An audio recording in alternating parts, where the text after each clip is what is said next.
Circus Daze is generally a good Bosco cartoon, but there's one animation decision they made that I think was a really bad idea.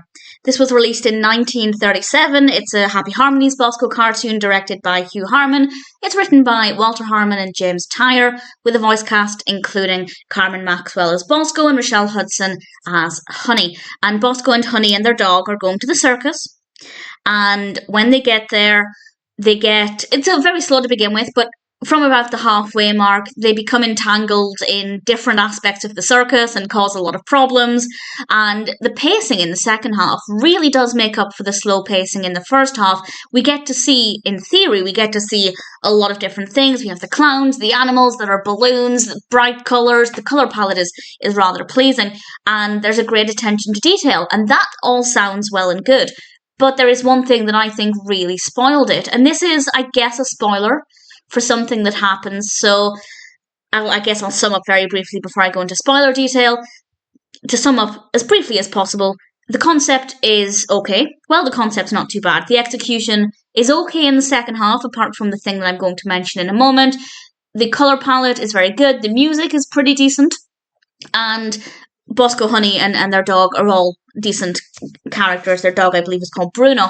And I have no complaints about any of that. There's only one thing that I personally think kind of ruined the one aspect that really worked in the cartoon's favour, and that's the animation. So I will explain now what I mean by that. If you haven't seen the cartoon and you're a Bosko fan, check it out, but I wouldn't say make it the first Bosko cartoon you watch if you're not familiar with the character. So the thing that I don't think worked well is around the halfway mark, Bruno becomes attacked. He is attacked by the flea circus, and for the entire second half of this cartoon, the screen is covered in fleas.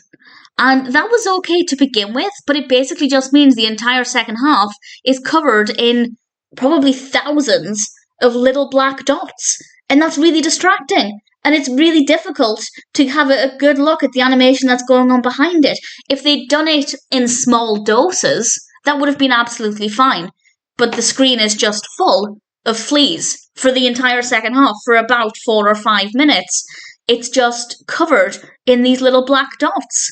And that got old really quickly and it became really annoying. So I thought that was a really terrible decision because it basically detracts from the otherwise really beautiful animation. Everything that's going on behind the flea screen looks pretty good as far as I can tell, but it was really uncomfortable to watch because these thousands of little fleas were just really distracting and annoying, and less is more, and that's not something they seemed to be aware of.